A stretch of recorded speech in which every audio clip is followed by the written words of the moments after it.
আমরা এই মুহূর্তে আছি গোপালনগর উৎসব ও শিশু মেলার উৎসব মঞ্চে। 11 বছর আগে এই মেলা শুরু হয়েছিল, তা ক্রমশ বিভিন্ন চড়াই উদরাই পেরিয়ে আজ জমজমাট মেলা ও উৎসবে পরিণত হয়েছে। আমরা এই মেলা কমিটির অনেক সদস্যকে পেয়েছি, তাদের কাছ থেকেই এই মেলার সম্পর্কে পূর্ণাঙ্গ ইতিহাস আমরা জেনে নেব। স্যার, আপনার নাম? অমিত জানা। আপনি এই মেলার সঙ্গে যুক্ত আছেন? এই মেলার সাথে আমি অনেকদিন। এই মেলা থেকে আপনারা এলাকার মানুষের কিরকম সাড়া? না, ভালোই সাড়া পাই। সাধারণ মানুষের সাহায্য নিয়ে আমরা এই মেলাটা এত বড় মেলা করতে পারছি। মানুষের আশীর্বাদ দেয়। প্রতিক্রিয়া দেওয়ার জন্য অসংখ্য অভিনন্দন। স্যার, আপনার নাম? আমার নাম সূর্যতনয় অধিকারী। আপনি এই মেলা কমিটির সঙ্গে যুক্ত আছেন? হ্যাঁ, আমি এই মেলা কমিটির সাংস্কৃতিক সম্পাদক।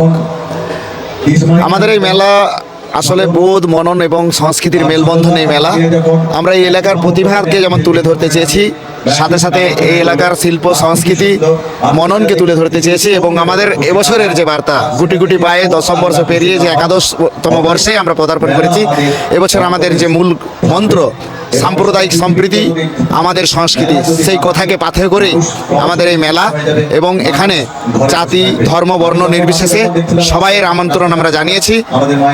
আগামী দিনেও বিভিন্ন অনুষ্ঠান আছে, এই মন্ত্র কাঁপাতে আসবে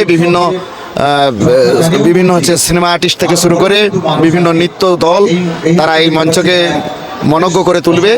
এবং সবাইকে আবার সাদর আমন্ত্রণ জানাচ্ছি। প্রতিক্রিয়া দেওয়ার জন্য অসংখ্য অভিনন্দন। স্যার, আপনার নাম? আমার নাম হামিদুল খান, সম্পাদক গোপালনগর উৎসব ও শিশু মেলা। এই মেলা আপনারা করছেন কেন? আমরা 11তম বর্ষে গোপালনগর উৎসব ও শিশু মেলা আজকে এসে দাঁড়িয়েছে।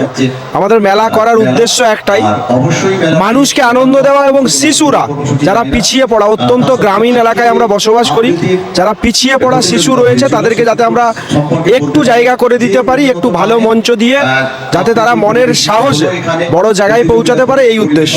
এবং গরিব যে খেটে খাওয়া সাধারণ মানুষ, তাদেরকে আমরা বেশ কিছু সহযোগিতা করি এই মেলার মাধ্যমে। আমরা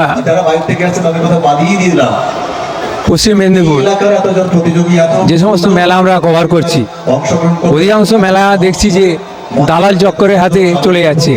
আপনাদের এই পূর্ব মেদিনীপুরে এই মেলাও কি দালাল চক্রের হাতে চলে গেছে বা বিক্রি হয়ে গেছে? দালাল চক্রের কোনো ব্যাপারই নেই। তার কারণ আমি নিজেই গ্রাম পঞ্চায়েতের প্রধান। আমরা নিজেরাই, যত দোকানদার এসেছে আমাদের নিজেদের ডাকে এসেছে, এবং যে প্রোগ্রাম আমরা করছি আমি এবং আমার টিম যারা রয়েছে সকলে মিলেই আমরা করছি, কোনো দালাল চক্রের ব্যাপার নেই। প্রতিক্রিয়া দেওয়ার জন্য অসংখ্য অভিনন্দন। স্যার, আপনার নাম? আমার নাম স্বপন মাঝি। আপনি এই মেলা কমিটির সঙ্গে যুক্ত আছেন? মেলা কমিটি ক্রীড়া সম্পাদক। এতদিনের যে মেলা, এ তো বিশাল অঙ্কের বাজেট।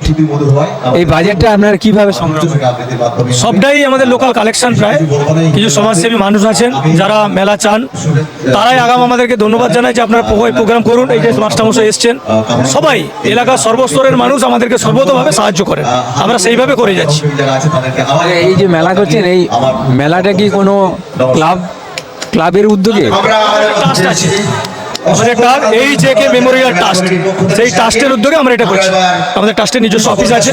এই ট্রাস্ট এই মেলার সঙ্গে আর কি করে, আর অন্যান্য কি? সমাজসেবামূলক কাজ, কোনো গরিবদের রক্তের কার্ড লাগলে, অক্সিজেন লাগলে, অ্যাম্বুলেন্স লাগলে, এটার সাথে সাথে এই সেবাগুলো আমরা করেছি। প্রতিক্রিয়া দেওয়ার জন্য অসংখ্য অভিনন্দন।